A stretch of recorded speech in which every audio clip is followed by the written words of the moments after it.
എനിക്ക് സത്യം പറഞ്ഞാൽ ഈ ഗ്രൗണ്ട് സിനിമയുടെ പേര് ഞാൻ മറന്നുപോയി.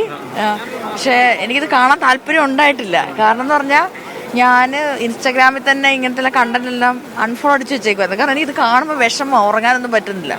അങ്ങനെ പിന്നെ ഞാൻ എന്തൊക്കെയായാലും ഒരു ഇന്റർനാഷണൽ ഫെസ്റ്റിവൽ വരുമ്പോൾ ഇവിടുത്തെ കുറച്ചുകൂടെ ഗ്രൗണ്ട് റിയാലിറ്റി കാണിക്കലോ അങ്ങനെ എൻ്റെ ഫ്രണ്ട്സൊക്കെ ഫോഴ്സ് ചെയ്തു. അങ്ങനെ പോയി കണ്ടത്. എനിക്ക് കാണുമ്പോൾ എനിക്കിങ്ങനെ ഇങ്ങനെ ഈ നെഞ്ചെടുപ്പ് കാരണം എനിക്കങ്ങനെ കാണാൻ പറ്റുന്നുണ്ടായിട്ടില്ല.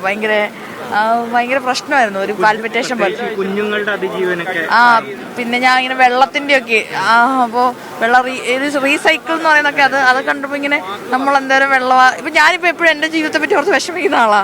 അപ്പോൾ അത് കണ്ടപ്പോൾ നമുക്കൊരു വിഷമമില്ലാത്ത പോലെയൊക്കെ തോന്നി. അതിനകത്ത് എല്ലാ ഇതിനകത്ത് ആന്തോളജി എല്ലാ പാർട്ട്ണറും ചോദിച്ചൊരു കാര്യം ഇതേ ഉള്ളൂ, എന്താ വാർ അവസാനിക്കാത്തത്. അതന്നെ നമുക്ക് ചോദിക്കാനുള്ളൂ. ഇപ്പം നമ്മൾ ഹോപ്പ്ലെസ് എന്താ പറയുക, നമുക്കൊന്നും ചെയ്യാൻ പറ്റുന്നില്ലല്ലോ. നമ്മൾ നിസ്സഹായരാണല്ലോ. അതാണ് ഇതിനകത്തൊരു സംഭവം. നമുക്ക് ഇപ്പോൾ ഇതുപോലുള്ള ഡോക്യുമെൻ്ററി ഫെസ്റ്റിവൽ ഇത് കാണിക്കുമ്പോഴുള്ള പ്രത്യേകത എന്ന് പറഞ്ഞാൽ നമുക്ക് അവിടെ നമ്മൾ താമസിക്കുന്ന പോലെ നമുക്ക് തോന്നും. ഇതുപോലെ ഇങ്ങനെ ബിൽഡിങ്ങിൻ്റെ ഇടയിലൊക്കെ ആൾക്കാർ കുടുങ്ങി കിടക്കുന്നതും ഇത് സത്യം പറഞ്ഞാൽ നമുക്ക് പറഞ്ഞറിയിക്കാൻ വേണ്ടി പറ്റത്തില്ല. അങ്ങനത്തെയാ. പിന്നെ എൻ്റെ ഒരു ഫ്രണ്ട് കൊൽക്കത്തയിൽ നിന്ന് വന്നപ്പോൾ അവനോട് പോയി ചോദിച്ചപ്പോൾ പുള്ളി പകുതിക്ക് ഇറങ്ങിപ്പോയെന്ന് പറഞ്ഞു. പുള്ളിക്ക് ഇതുപോലെ കണ്ട് മുഴുവിപ്പിക്കാൻ പറ്റാത്തതുകൊണ്ട്. അപ്പോൾ അത് ഒരു എന്താ പറയുക, അത് പറഞ്ഞറിയിക്കാൻ വേണ്ടി നമുക്ക് പറ്റത്തില്ല. അതിപ്പം ഇങ്ങനെയുള്ള സത്യം പറഞ്ഞാൽ എനിക്ക് എല്ലാവരും ഓരോ സിനിമ കഴിയുമ്പോൾ കൈയടിക്കുന്നു തോന്നി. കൈയടിക്കാനും പറ്റത്തില്ലല്ലോ. ഇതെന്താ അവരനുഭവിക്കുന്ന അത്രയും ദുരിതമല്ല. അതിന് കൈയടിക്കാനും പറ്റില്ല. പിന്നെ എല്ലായിടത്തും എന്തൊക്കെ ദുരിതങ്ങൾ നടന്നാലും അതിനകത്തൊരു ഡോക്യുമെൻ്ററി ഉണ്ടായിരുന്നു, ഒരു മ്യൂസിക്കിനെ പറ്റിയിട്ട്, ആർട്ടിനെ പറ്റിയിട്ട്. അപ്പോൾ എല്ലായിടത്തും എന്തൊക്കെ ദുരിതം നടന്നാലും അവിടെ ആർട്ടും മ്യൂസിക്കും ഇതേപോലുള്ള ഇത് മാത്രമാണ് എന്തെങ്കിലും ഒരു പ്രതീക്ഷ ആൾക്കാരെ മുന്നോട്ട് കൊണ്ടുപോകാൻ വേണ്ടി നയിക്കുന്നത്. അതായത് പഴയ പാത്രമൊക്കെ വെച്ച് കൊട്ടുന്ന ടീമുകളും അങ്ങനെയൊക്കെയുള്ള ആർട്ടിന് മാത്രമേ മനുഷ്യന്മാർക്ക് പ്രതീക്ഷ തരാൻ വേണ്ടി പറ്റത്തുള്ളൂ. അല്ലാതെ ഇവിടുത്തെ ഗവൺമെന്റിനോ ഇവിടുത്തെ UN പോലത്തുള്ള സംഘടനകൾക്കോ ഒന്നും തരാൻ പറ്റത്തില്ല. ആകെ ആർട്ടിന് മാത്രമേ മനുഷ്യന്മാരെ ജീവിക്കാൻ പ്രേരിപ്പിക്കാൻ പറ്റത്തുള്ളൂ എന്നാണ് തോന്നുന്നത്. ഒരു ഹോപ്പ് തരാൻ പറ്റത്തുള്ളൂ. ശരിക്കും പറഞ്ഞു കഴിഞ്ഞാൽ നമ്മളെ ഒന്നും പാലസ്തീനിലോ ഗാസയിലോ നടക്കുന്നത് എന്താണെന്ന് ഇന്ത്യയിലെ മാധ്യമങ്ങൾ പോലും പുറത്തു കൊണ്ടിരുന്നില്ല.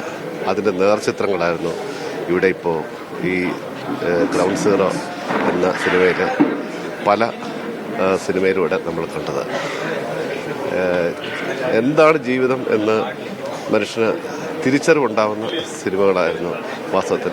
ചിലപ്പം 1 മിനിറ്റ് 2 മിനിറ്റ് അങ്ങനെയൊക്കെയുള്ള സിനിമകളാണ്. പക്ഷേ ആ ജനത അനുഭവിക്കുന്ന ദുരന്തം എന്താണെന്നുള്ളത് തിരിച്ചറിയാൻ കഴിയുന്നു എന്നുള്ളതാണ് ഈ സിനിമ.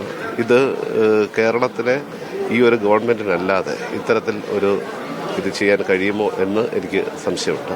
തീർച്ചയായിട്ടും ഇത് നമ്മുടെ മുഖ്യധാര മാധ്യമങ്ങൾ എന്താണ് പാലസ്തീനിൽ സംഭവിക്കുന്നതെന്ന് ലോകത്തോട് പറയേണ്ട സമയം അതിക്രമിച്ചു കഴിഞ്ഞിരിക്കുന്നു. എനിക്കിപ്പോൾ തോന്നിയതേ, നമ്മുടെ മാധ്യമങ്ങൾക്ക് അവരുടെ ഒരു കോളം നിറയ്ക്കാൻ വേണ്ടിയുള്ള ഒരു സംഭവം മാത്രമാണ് ഈ ഗാസ എന്ന് പറയുന്നത്. ഇതൊക്കെ അവർ കാണണം. അവരുടെ വാർത്ത, ഈ സോക്കോൾഡ് വാർത്തകളെല്ലാം കൊടുത്തതിന് ശേഷം ഒരു ഇത്ര ഇഞ്ച് നിറയ്ക്കാൻ വേണ്ടി ഗാസയുടെ ഒരു കുട്ടികളുടെ പടം എടുത്ത് കൊടുക്കുകയാണ്. അതുമാത്രമാണ് മാധ്യമങ്ങൾ ചെയ്യുന്നത്. എത്രയാണ് യുദ്ധത്തിൻ്റെ ഭീകരത എത്രമാത്രമാണെന്ന്, യുദ്ധം എന്ന് പറയുന്നത് എല്ലാ കാലത്തും ഇവിടുത്തെ സാധാരണ മനുഷ്യരെ മാത്രം അഫക്റ്റ് ചെയ്ത കാര്യങ്ങളാണ്. അത് കാണാനും ഇത് എക്സ്പ്ലോർ ചെയ്യാൻ ഇതുപോലെയുള്ള വേദികളും ഉണ്ടാവുന്നല്ലോ എന്നുള്ളതാണ് നമുക്ക് ഇപ്പോഴും ചിന്തിക്കാൻ കഴിയുന്നത്. സിനിമ കണ്ടപ്പോൾ എനിക്ക് തോന്നിയത് ആ മനുഷ്യന്മാരുടെ ഒരു അതിവൈകാരികത ഒന്നും കണ്ടില്ല. ഒന്നുമില്ല. സിനിമയല്ല, ഇത് സെറ്റിട്ട് ചെയ്യുന്ന സംഭവങ്ങളല്ല, ജീവിത യാഥാർത്ഥ്യങ്ങളാണ് അവർ കാണുന്നത്. യുദ്ധം എന്ന് പറയുന്നത് കൊണ്ടാടപ്പെടേണ്ട ഒരു സാധനമല്ല. ലോകത്തിൽ യുദ്ധം ഉണ്ടാകുമ്പോൾ ഉണ്ടാകുന്ന കോൺസിക്വൻസസ് എന്താണെന്ന് ഈ ചിത്രങ്ങളിലൂടെയും നമ്മളൊരു സേഫ് സോണിൽ നിൽക്കുന്നതുകൊണ്ടാണ്. ഞാൻ എൻ്റെ മനസ്സുകൊണ്ട് വിചാരിക്കുകയായിരുന്നു, കേരളത്തിലും ഇന്ത്യയിലും ഒക്കെ ഇതുപോലുള്ള കുറച്ചെങ്കിലും സംഭവങ്ങൾ ഉണ്ടാവണം. എങ്കിലേ മനുഷ്യൻ ഇതിനെയൊക്കെ ഇന്നത്തെ കാഴ്ചപ്പാടുകളിൽ ഒരു മാറ്റം ഉണ്ടാവുകയുള്ളൂ. സിനിമ കൊള്ളായിരുന്നു. ഇപ്പം പാലസ്തീൻ ഗാസ യുദ്ധത്തെ പറ്റിയായിരുന്നു കൂടുതലും പറഞ്ഞേ. അപ്പം ഇതിലൂടെ നമുക്ക് കൂടുതൽ കാര്യങ്ങൾ അറിയാൻ പറ്റി എന്നുള്ളതാണ് സത്യം. അപ്പം ഈ IDSFK പോലുള്ള വേദികളിൽ ഇത്രയും മികച്ച ചിത്രങ്ങൾ പ്രദർശിപ്പിക്കാൻ സാധിച്ചതിൽ, അത് കാണാൻ, അത് നമ്മളെപ്പോലുള്ളവർ അറിയാൻ സാധിച്ചതിലും വളരെ സന്തോഷമുണ്ട്. കാരണം നമ്മൾ എത്രയൊക്കെ TV-ലിരുന്ന് വാർത്ത കാണുന്നു എന്ന് പറഞ്ഞാലും ഇങ്ങനെയുള്ള വേദികളിൽ നിന്ന് നമ്മളത് കാണുമ്പോഴാണ് കൂടുതൽ നമുക്കത് ടച്ചിങ് ആയിട്ട് തോന്നുന്നത്. 1 മണിക്കൂർ 50 മിനിറ്റും ഒരേ തീമായിരുന്നു. നമുക്ക് ആ ജീവിതം ശരിയാ അതാ കണ്ടിന്യൂസ് ആയിട്ട് നമ്മളത് കണ്ടപ്പം ആ യുദ്ധത്തിന്റെ ഓരോ ഭാഗങ്ങളെയും നമുക്കത് എടുത്തു കാണിക്കുന്നുണ്ടായിരുന്നു. വളരെ മികച്ചൊരു പ്രദർശനമായിരുന്നു. എന്താ വളരെ ഗാസയിലുള്ള യുദ്ധത്തിന്റെ സമയത്ത് എടുത്ത കുറെ ഷോർട്ട് ഫിലിംസ് ആണ്. അത് വളരെ ഡിഫറെന്റ് ആയിരുന്നു.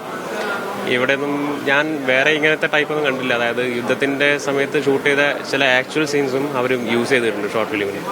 പിന്നെ ത്രൂ ഔട്ട് ദി യുദ്ധത്തിൻ്റെ ഒരു ഭീകരത അത് ഇത്രയും എഫക്റ്റീവായിട്ട് എനിക്കിപ്പോഴാണ് കമ്മ്യൂണിക്കേറ്റ് ആയത്.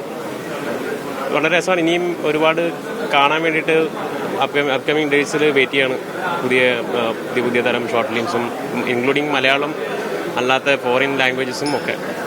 സിനിമ കണ്ടപ്പോ ഇതിൽ അതിവൈകാരികതായിട്ടൊന്നും കാണിക്കുന്നില്ല, എന്നാൽ ആ ജീവിതം നമുക്ക് ഫീൽ ചെയ്യുന്നു. അതിനെക്കുറിച്ച് സിനിമയുടെ അതാണ് അതിന്റെ ഹൈലൈറ്റ്. ഡയറക്റ്റ് വയലൻസോ അങ്ങനത്തെ ഒന്നും കാണിക്കുന്നൊന്നുമില്ല, പക്ഷെ കറക്റ്റായിട്ട് ഇമോഷൻ കമ്മ്യൂണിക്കേറ്റ് ആവും, അതിന്റെ ഭീകരത മനസ്സിലാവും. ഈവൻ ഒരുപാട് ടെക്നിക്കലി ബ്രില്യൻ്റ് ആയിട്ടുള്ള ഷോർട്ട് ഫിലിംസ് ഒന്നല്ല, പക്ഷെ എന്നാലും ഇമോഷണലി കൺവേയിങ് ആണ്. ഒരു സ്കൂൾ കുട്ടീൻ്റെ കഥയൊക്കെ പറയുന്നുണ്ട്. ഈ സ്കൂൾ കുട്ടി എന്താ പറയുക, രാവിലെ ഇന്നത്തെ പോലെ രാവിലെ എണീറ്റിട്ട് സ്കൂളിലേക്ക് പോകുന്നതും, പക്ഷേ സ്കൂളിൽ പൊളിഞ്ഞ് കിടക്കുകയാണ്. പക്ഷേ ആ കുട്ടി അവിടെ ഇരുന്നിട്ട് ആ സ്കൂളിലത്തെ പഠിപ്പിച്ച ആ ഒരു അധ്യാപകൻ്റെ കാര്യങ്ങളൊക്കെ ഓർക്കുന്നത്. അപ്പം അത്രയും വിഷ്വൽസൊക്കെ ഭയങ്കര ഇമോഷണലി കൺവേയിങ് ആണ്. അപ്പം വളരെ. Hi, I'm Anvita. I'm one of the filmmakers over here as well. We just finished watching the documentary. Heart-touching, moving, to imagine what at a human level people are going through and to connect with them in such a, using media as a medium to connect with them was just groundbreaking. And to imagine all the things that we take for granted, everything that they're going through, it makes you feel life in a very different perspective. So congratulations to all the filmmakers for finding life in authenticity and to giving us reason to believe as well. ഒരു on the ground feeling ആയിരുന്നു സിനിമ കണ്ടിട്ട്. ഇത്രയും breadth ഉണ്ടായിരുന്ന സിനിമകൾ എന്നാലും ഒരു repetition തോന്നിയില്ല. And everything from positive to very negative എന്ന് പറഞ്ഞാൽ ഒരു ഡെസ്പറേഷൻ തൊട്ട് ഒരു ഹോപ്പ് വരെയുള്ളൊരു ഇമോഷനും കവർ ചെയ്തിട്ടുണ്ട്.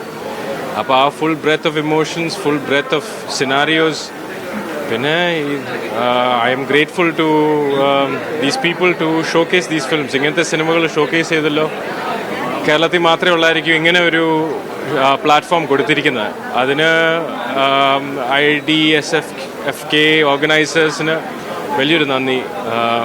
Palestine is burning and it is burning. At least Kerala's conscience is awake to it. നമ്മൾ സിനിമ കണ്ടപ്പോ കുഞ്ഞുങ്ങളുടെ കയ്യിൽ പേരെഴുതുന്നൊക്കെ നമ്മൾ വാർത്തയിൽ കണ്ടാണ്. സിനിമയിൽ അതാവുമ്പോൾ അതിൻ്റെയൊക്കെ അങ്ങനെ കുഞ്ഞുങ്ങളെ ബാധിക്കുന്ന ഒരുപാട് സാധനങ്ങൾ സിനിമയിലുണ്ടായിരുന്നു. അത് നിങ്ങൾക്ക് സിനിമ ഇത് ഒരു വിഷ്വലി കാണുമ്പോൾ എങ്ങനെ തോന്നുന്നു?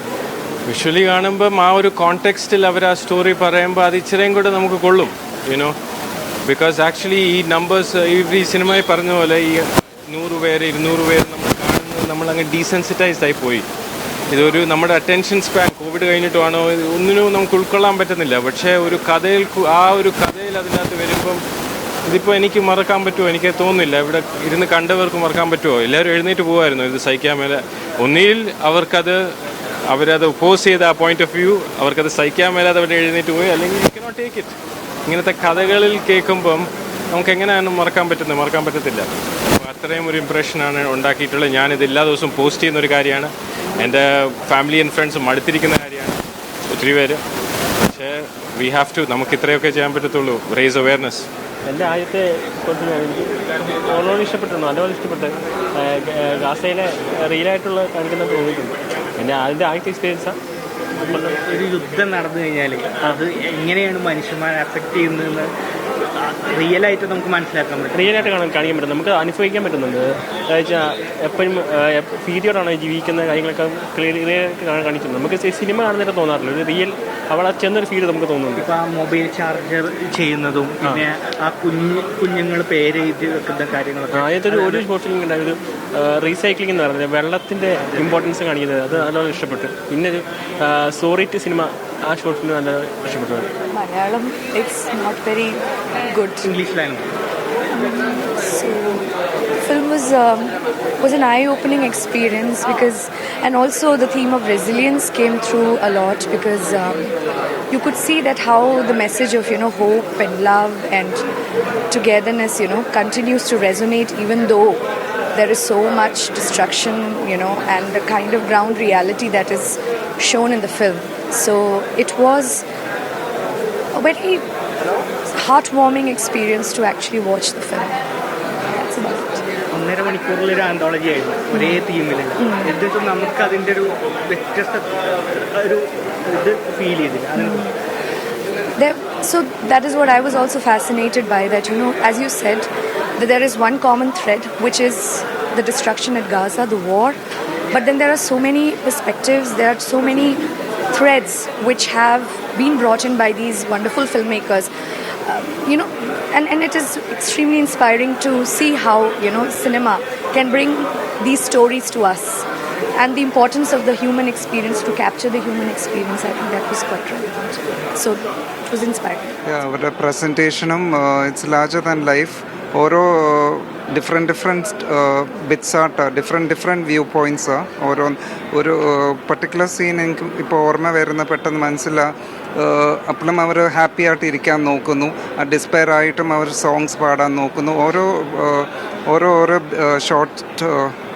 ഷോർട്ട് വീഡിയോസോ ഷോർട്ട് സ്റ്റോറീസ് അവർ കാണിക്കുന്ന വളരെ അതിൻ്റെ പ്രസൻറ്റേഷൻ ലാർജർ ദാൻ ലൈഫ്. നമുക്ക് ആ വാറിൻ്റെ ഫീലിംഗ് കിട്ടുന്നുണ്ട്. അറ്റ് ദ സെയിം ടൈം ആ പോസിറ്റീവ് ആറ്റിറ്റ്യൂഡ് അതിനകത്തുണ്ട് തീർച്ചയായിട്ടും. നിങ്ങൾ പറഞ്ഞ പോലെ തന്നെ ആ സിനിമ കാണുമ്പോൾ ആ മനുഷ്യരുടെ മുഖത്തൊന്നും നമുക്കൊരു അതിവൈകാരികതയും ഫീൽ ചെയ്യുന്നില്ല.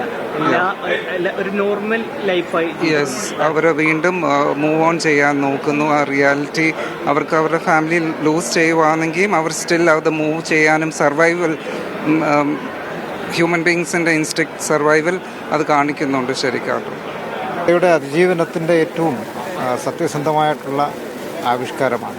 അത് വളരെ ചെറിയ ഫിലിമുകളിലൂടെ അവരുടെ പരിമിതിക്കുള്ളിൽ നിന്ന് അസാധാരണമായിട്ടൊരു വർക്ക് എന്ന് വേണമെന്ന് പറയാം. മനുഷ്യരുടെ യുദ്ധത്തിൻ്റെയും കെടുതിയുടെയും അതിജീവനത്തിൻ്റെയൊക്കെ വളരെ വ്യക്തമായിട്ടുള്ള ഒരു ആവിഷ്കാരമാണിത്. ഒരുപക്ഷെ മലയാളികളത് തിരിച്ചറിയേണ്ടതുണ്ട്. മാത്രമല്ല, ഗാസയിൽ നടക്കുന്ന ഈ പ്രശ്നങ്ങളെ ഒരു രാഷ്ട്രീയ പരിപ്രേക്ഷ്യത്തിലൂടെ തന്നെ കാണേണ്ടതുണ്ട്. വളരെ വ്യത്യസ്തമായിട്ടുള്ള ഒരു അവതരണ രീതി. IDSFKയിൽ ഇത്തരത്തിലുള്ളൊരു ഉദ്ഘാടന ചിത്രം വന്നത് തന്നെ വളരെ ശ്രദ്ധേയമായിട്ടുള്ളൊരു കാര്യമായിട്ടാണ് എനിക്ക് തോന്നുന്നത്.